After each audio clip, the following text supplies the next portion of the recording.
Hello dear student, I am Pratibha Bhagat and welcome again in this lecture session. Today we will discuss about the diseases of guava.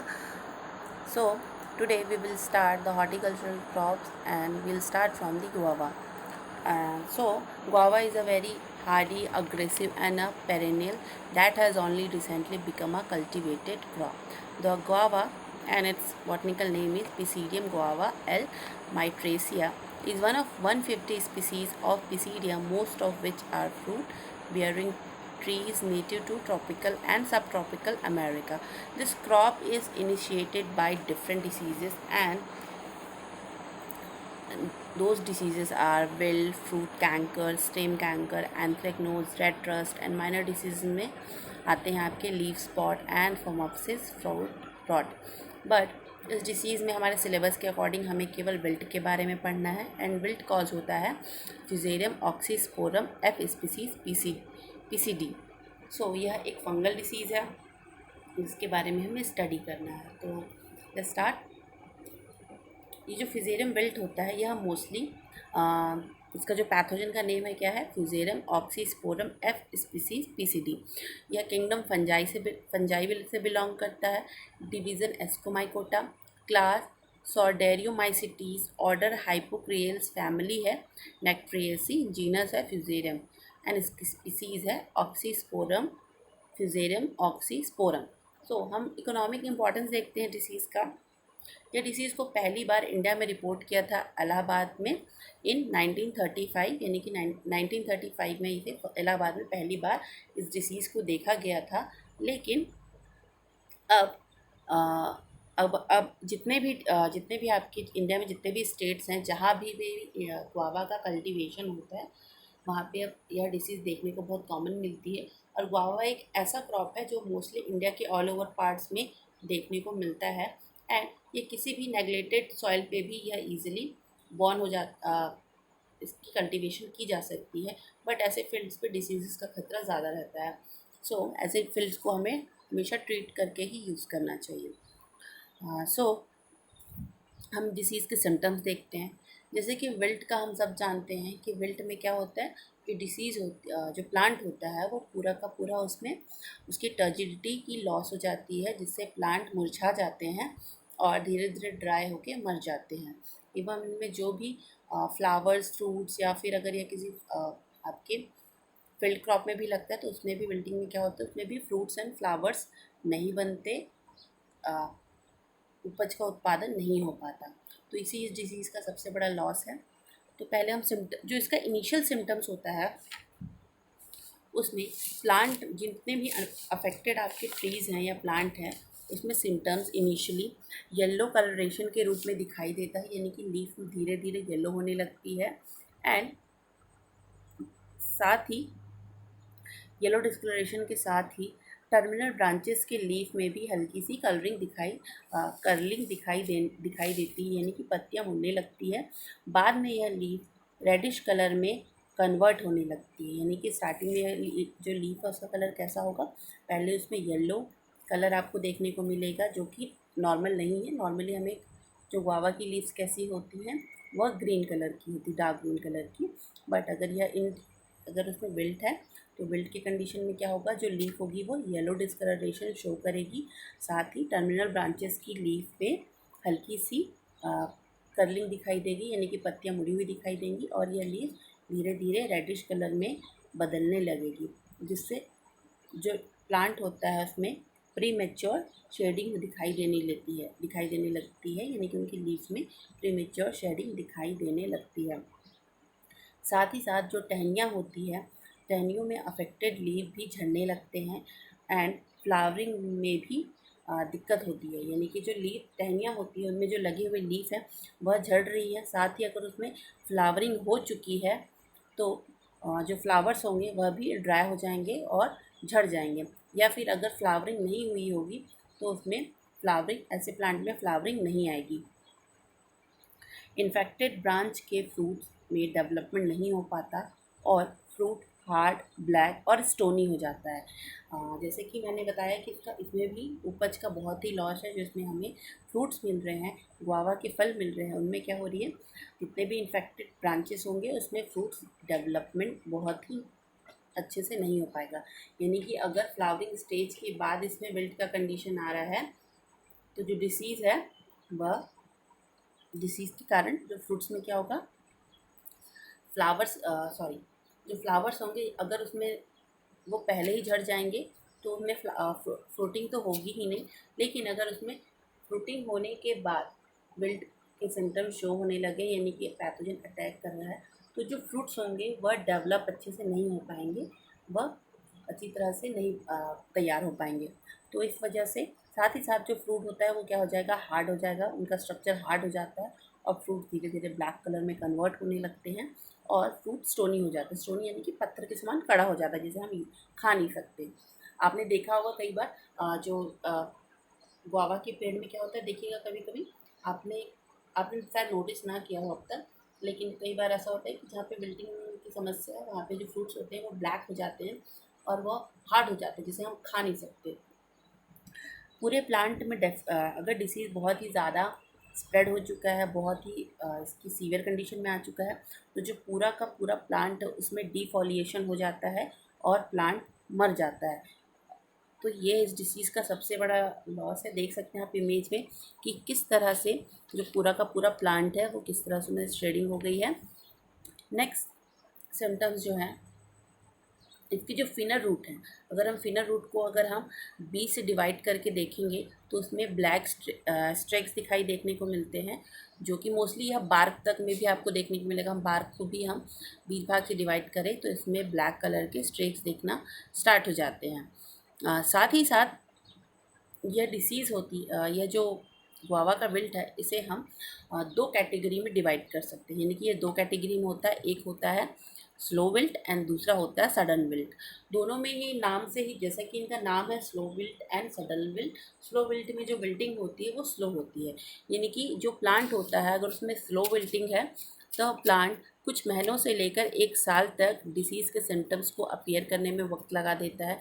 जबकि उसी के विपरीत जो sudden wilt है उसमें जो infected plant है 15 से 1 महीने के अंदर ही उसमें सिम्टम शो होना स्टार्ट हो जाते हैं और प्लांट बहुत जल्दी ही इसमें ख़त्म होने लगता है। जो स्लो विल्ट है वह सडन विल्ट के कंपैरिजन में कम हानिकारक है, जबकि जो सडन विल्ट है उसमें प्लांट बहुत जल्दी ही मर सकता है और फ्लावरिंग एंड फ्रूटिंग उसमें बंद हो सकती है। तो ये था डिसीज़ का सिम्टम। अब हम नेक्स्ट देखते हैं इसके पैथोजन के कैरेक्टर के बारे में, यानी कि इसकी ईटियोलॉजी के बारे में। थोड़ी देर पहले ही मैंने आपको इसका सिस्टमिक क्लासिफिकेशन बता दिया था। अब हम इसके स्पोर्ट्स के बारे में बात करेंगे। तो जो fusarium oxysporum F species PCD है वह माइसीलियम, क्लाइमेडोस्पोर, माइक्रोकोनिडिया एंड माइक्रोकोनिडिया प्रोड्यूस करता है। जो माइसीलियम होते हैं इनके वह वाइट या पिंक कलर के होते हैं और साथ ही इसमें पर्पल टिंग भी प्रेजेंट होता है। साथ ही जो माइक्रोकोनिडिया होते हैं वह हाइफी में सिंपल फिलाइट्स में अराइज होते हैं। Microconidia oval to ellipsoid, cylindrical, straight to curved होते हैं एंड इनका size 7 to 10 into 2 to 3 micrometre होता है। ये था माइक्रोकोनिडिया। अब हम देखते हैं मैक्रोकोनिडिया के बारे में। जैसे कि माइक्रोकोनिडिया क्या होता है, साइज़ में छोटा होता है, मैक्रोकोनिडिया साइज़ में बड़ा होता है। जो माइक्रोकोनिडिया होते हैं उसमें सेप्टेशन जो प्रेजेंट होता है वो 3 to 4 सेप्टेशन देखा जाता है, जबकि माइक्रोकोनिडिया में ऐसा नहीं है। माइक्रोकोनिडिया में कोई भी सेप्टेशन नहीं है फ्यूजेरियम ऑक्सीस्पोरम की, जबकि आपका जो मैक्रोकोनिडिया है उसमें 3 to 4 सेप्टेशन पाया जाता है। एंड इसका जो इस कोनिडिया का जो साइज़ होता है वह 32 to 50 into 3 to 7 micrometre size होता है इनका। एंड ये फुजाइड से सबटुलेट होते हैं एंड इनके दोनों ही एंड्स पॉइंटेड होते हैं। माइक्रोकोनिडिया और मैक्रोकोनिडिया दोनों से ही स्ट्रक्चर में बहुत ही डिफरेंट है। साथ ही साथ जो स्पोरोडोकिया एंड स्पोनोट्स होते हैं वह भी इसमें प्रेजेंट होते हैं। एंड जो क्लाइमेडोस्पोर होता है या तो वह इंटरकैलरी डेवलप होगा या फिर टर्मिनल डेवलप होगा। तो यह था इस डिसीज़ का कैरेक्टर का पैथोजन। अब हम देखते हैं इसका disease cycle and mode of spread and survival. So जो इस डिसीज़ का पहले हम डिसीज साइकिल देखते हैं। जो डिसीज साइकिल है वह मोस्टली इसमें प्राइमरी इन्फेक्शन जो होता है वह स्पोर्ट्स के कारण होता है, जो कि ऑलरेडी सॉइल में प्रेजेंट होते हैं, और ये स्पोर्ट्स कोई और नहीं है, क्लाइमेडोस्पोर्स होते हैं। यानी कि अगर सॉइल में आपका क्लाइमेडोस्पोर प्रेजेंट है इन्फेक्टेड प्लांट डेब्रिस में या फिर सॉइल में, तो वह नेक्स्ट सीजन में अगर वह सॉइल किसी हेल्दी प्लांट के पास पहुंच जाए, इस तरह के इन्फेक्टेड सॉइल या infected plant materials previous crop के प्लांट डेब्रिस, तो क्या होगा, उसमें भी इन्फेक्शन स्टार्ट हो जाएगा। तो यह था इसका प्राइमरी इन्फेक्शन। नेक्स्ट है प्राइमरी इन्फेक्शन के बाद डिसीज़ क्या है, सिम्टम हेल्दी जो इन्फेक्टेड प्लांट है उसमें सिम्टम्स डेवलप करना स्टार्ट कर देगा। एंड जब सिम्टम्स डेवलप हो जाएंगे, जब उसमें मैक्रोकोनिडिया एंड मैक्रोकोनिडिया प्रोड्यूस हो जाएगा, तब यहाँ पे वो सेकेंडरी स्प्रेड होता है। यानी कि जिसमें सेकेंडरी स्प्रेड है, सेकेंडरी सोर्स ऑफ इनोकुलम इसमें होता है मैक्रो एंड माइक्रोकोनिडिया, जो कि इरिगेशन वाटर के थ्रू ही स्प्रेड होते हैं। मोस्टली इसमें जो इरिगेशन वाटर है वो बहुत दूर तक नहीं स्प्रेड हो पाता है, क्योंकि हम जो गुआवा है उसको हम ऑर्चर्ड के रूप में गुआवा की कल्टीवेशन हम एक ऑर्चर्ड के रूप में डेवलप करते हैं, जिसमें प्लांट टू प्लांट डिस्टेंस बहुत ही ज़्यादा होता है। तो इसलिए इरिगेशन वाटर का बहुत ही ईजिली वहाँ पे पहुँच पाना नामुमकिन है, या तभी हो पाएगा जब बहुत ही ज़्यादा बारिश का कंडीशन हो या फिर बहुत ही ओवर इरिगेशन हो गया हो। तो ये था primary and secondary infection. Secondary infection से क्या होगा, अगर इरिगेशन वाटर के थ्रू अगर वह दूसरे हेल्दी प्लांट तक नहीं भी पहुंच पाता है, तो क्या होगा, जो उसकी स्पोर्स हैं वो फील्ड पे ही प्लांट डेब्रिस पे या सॉइल पे प्रेजेंट रहेंगे। अगर वहाँ पे अगर किसी तरह का अगली बार अगर ऑर्चर्ड को फिर से डेवलप किया गया और उसे बिना ट्रीट किए उसमें कल्टीवेशन स्टार्ट कर देंगे, तो क्या होगा, ये बहुत ही ईजिली जो हेल्दी प्लांट्स है वह भी इन्फेक्टेड हो जाएंगे। अब हम देखते हैं mode of spread and survival. जो फंगस होता है वह कहाँ से एंटर करता है, मोस्टली ये जो फंगस होते हैं यह पहले रूट्स के सरफेस पे कॉलोनी बनाते हैं एंड स्टेम टिश्यू के अंदर जो कि जो बेसल पोर्शन होता है ग्राउंड के लेवल के ऊपर का, वहाँ से ये एंटर कर जाते हैं प्लांट के अंदर। एंड यह वैस्कुलर रीजन में मल्टीप्लाई होने लगते हैं और कॉर्टिकल सेल्स को इन्फेक्ट करने लगते हैं, अफेक्ट करने लगते हैं। तो इस तरह से इस डिसीज़ का क्या बोलते हैं, डिसीज़ में प्लांट में डेवलपमेंट होता है। इस तरह से ये प्लांट में एंटर करते हैं और उन्हें इन्फेक्ट करते हैं। तो अभी हमने देखा mode of spread, survival and disease cycle. अब हम देखते हैं फेवरेबल कंडीशन। सो इस डिसीज़ का जो फेवरेबल कंडीशन होता है वह इस प्रकार है। जो डिसीज़ डेवलपमेंट के लिए एक सॉइल की जो पीएच वैल्यू है वह 6.0 सफिशेंट है, ऑप्टिमम है, यानी कि 6.0 में भी यह डिसीज़ डेवलप कर जाएगा। साथ ही लेकिन अगर पीएच 4.0 या फिर पीएच 8.0 हो तो वह डिसीज़ को क्या करेगा, रिड्यूस करेगा, जबकि आपका 6.0 इस डिसीज़ को इंक्रीज़ करेगा।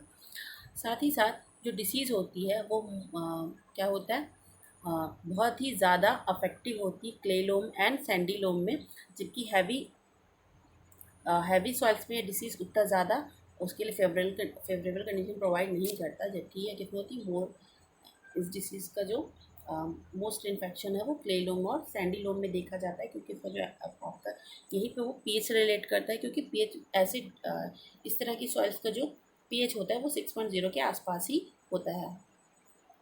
साथ ही साथ मानसून के पीरियड में, अगर मानसून का जो पीरियड है उसमें बहुत ही ज़्यादा बारिश हो रही है, तो जो डिसीज़ है वह भी बहुत ही जल्दी स्प्रेड होगा एंड बहुत ईजिली ही प्लांट में क्या होगा, डिसीज़ डेवलपमेंट बहुत ही फास्ट होता है। साथ ही साथ जो डिसीज़ होती है वह मोस्टली अगस्त के टाइम पे अपीयर होना स्टार्ट हो जाती है एंड सितंबर टू अक्टूबर के बीच में बहुत ही ज़्यादा इंक्रीज़ होने लगती है। साथ ही साथ इस डिसीज़ के कारण फील्ड में नेमेटोड का एक्टिविटी बढ़ जाता है, जैसे कि हेलिकोटिलेचस डिहाइड्रेटा। तो इस नेमेटोड का फील्ड में क्या होता है, इन्फेक्शन इस डिसीज़ के कारण बढ़ जाता है। तो यह है विल्ट का फेवरेबल कंडीशन गुआवा में।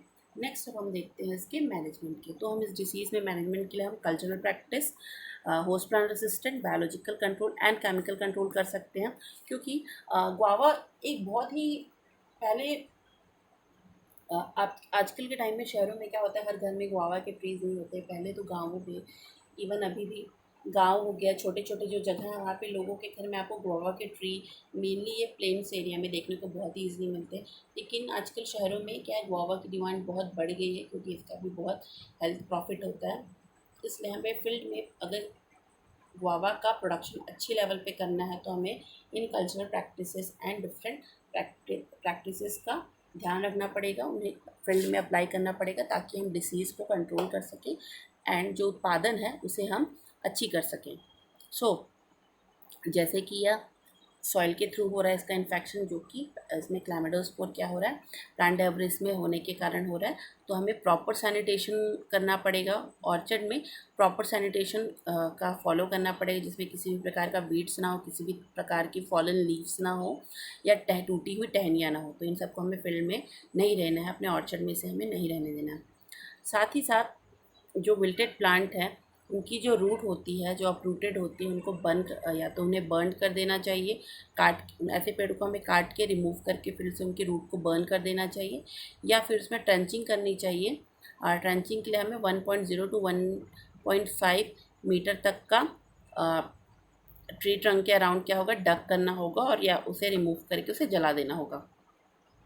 साथ ही साथ हम पिट्स को फॉर्मेलिन से कवर कर सकते हैं। पिट में हमें क्या करना है, 3 डेज़ के लिए फॉर्मेलिन को डाल के रखना है, या फिर हमें सीडलिंग को भी जो पिट्स को हम जब ट्रीटमेंट करेंगे फॉर्मेलिन से तो उसके 3 दिन बाद हमें ऐसे सीडलिंग को क्या करना है, 3 दिन तक हमें उसे फॉर्मेलिन से ट्रीट करके उसे हमें सीडलिंग्स को क्या करना है, ट्रांसप्लांट कर देना है। या फिर हमें डायरेक्ट जो पिट्स होंगे, आपके जो गड्ढे होंगे, हमें उन्हें ट्रीटमेंट करना है फॉर्मेलिन से। उसके बाद उसमें 2 वीक के बाद ही हमें उसमें किसी तरह की सीडलिंग का ट्रांसप्लांटिंग करना है।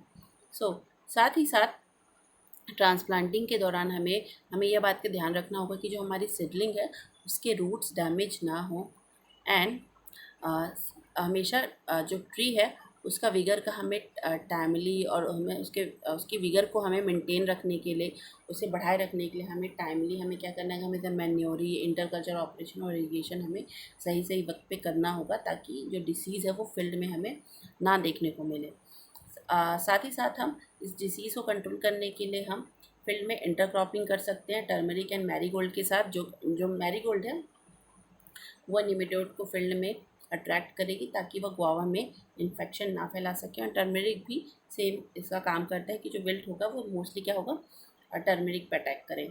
साथ ही साथ हमें सॉइल सॉलराइजेशन करना चाहिए। सॉइल सॉलराइजेशन के लिए हमें ट्रांसपेरेंट पॉलीथीन शीट को क्या करना है, समर के टाइम पे ट्री के आसपास फील्ड में पूरी तरह से कवर कर देना है, जिससे फील्ड का जो टेम्परेचर है उससे बढ़ जाए और जो पैथोजन है अपने आप किल हो जाए। साथ ही साथ हमें ऑयल केक जैसे कि नीम केक, महुआ केक, कुसुम केक यूरिया के साथ फील्ड में ऑर्चर्ड में अप्लाई करना चाहिए, या फिर हम 6 kg Neem cake plus 2 kg of gypsum का मिक्सचर बना के हम प्रत्येक प्लांट पे इसका अप्लाई कर सकते हैं। यानी कि एक प्लांट के लिए हमें इसका एप्लीकेशन का जो अमाउंट होगा वो 6 kg का नीम केक एंड 2 kg जिप्सम का रखना होगा। साथ ही समय हमें नाइट्रोजन एंड जिंक फर्टिलाइज़र का हमें उतना ही यूज़ करना है जितना कि फील्ड में ज़रूरत हो। तो यह था आपका कल्चरल प्रैक्टिसेस एंड साथ ही साथ आपका फिजिकल प्रैक्टिसेस। नेक्स्ट हम देखते हैं host plant resistant. Host plant resistant में हमें क्या करना होता है, हमें रेसिस्टेंट वैरायटी यूज़ करनी है जिसे हम होस्ट प्लांट रेसिस्टेंट कहते हैं। रेसिस्टेंट वैरायटी के लिए का है एक आपका एप्पल गुआवा, यह डिसीज़ को कंट्रोल करने में बहुत ही हेल्प होता है। साथ ही कुछ गुआवा स्पीसीज़ हैं जो कि डिसीज़ के प्रति रेसिस्टेंट होती है, जैसे कि आपका पीसीडियम कैटिलिनियम वैरायटी, ल्यूसिडियम और साइजीरियम क्यूमीन जिसे हम जामुन भी कहते हैं, यह भी विल्ट की डिसीज़ के लिए रेसिस्टेंट है। एंड यहाँ पे बहुत डिफरेंट स्पीसीज़ हैं गुआवा के जिसे हम डिसीज़ को कंट्रोल कर सकते हैं। नेक्स्ट है हमारा बायोलॉजिकल कंट्रोल। बायोलॉजिकल कंट्रोल में हमें एस्परजिलस नाइजर स्ट्रेन A917 और ट्राइकोडर्मा विरिडी और Trichoderma harzianum and penicillin citrinum का यूज़ कर सकते हैं, जो कि as a bio control agent बहुत ही इफेक्टिव हैं। नेक्स्ट है आपका केमिकल कंट्रोल। केमिकल कंट्रोल में हमें डिफरेंट फंजीसाइड्स का यूज़ कर सकते हैं, जिसमें पहला है हमें वाटर सॉल्युबल 8 क्वानिलोनोल सल्फेट का यूज़ करना है। इसके लिए हमें 1% वाटर में क्या होगा, 1% की जो 0.1% के इस तरह के सॉल्यूशन को हमें क्या करना है, वाटर में सॉल्युबल करके स्टेम में इंजेक्शन के रूप में उसे पेड़ को प्रोवाइड कराना है। नेक्स्ट है आपकी ड्रेंचिंग। ड्रेंचिंग में हम बिनोमाइल कार्बेंडाजिम का यूज़ कर सकते हैं, और ड्रेंचिंग में हमें जो बेनोमिल और कार्बेंडाजिम का अमाउंट रहेगा वह 0.2% रहेगा, और इसे हमें साल में 4 बार देना है। एंड साथ ही साथ हम स्प्रे भी कर सकते हैं। स्प्रे हमें 2 बार करना है, जिसमें हमें मेटासिस्टॉक एंड जिंक सल्फेट का यूज़ करना है। साथ ही साथ सॉइल को डिसइंफेक्ट करने के लिए हम मेटम सोडियम एट 252 ml पर 10 मीटर स्क्वायर एरिया में क्या करना होगा, निमेटोड के कंट्रोल के लिए अप्लाई करना होगा। इस तरह से इन डिफरेंट केमिकल्स का यूज़ करके हम फील्ड में डिसीज़ को, और जो डिसीज़ के कारण जो निमेटोड का डेवलपमेंट इंक्रीज़ हो रहा है, फेवरेबल कंडीशन प्रोवाइड कर रहा है, तो इन सबको वह डिसीज़ को सप्रेस करेगा, कंट्रोल करेगा, और हमारे गुआवा का जो उत्पादन होगा उसमें लॉस को रोक देगा या फिर उसे कम कर देगा। ये था आपका गुआवा फील्ड। अब नेक्स्ट क्लास में हम अनदर डिसीज़ के बारे में डिस्कस करेंगे। आज के लिए थैंक यू।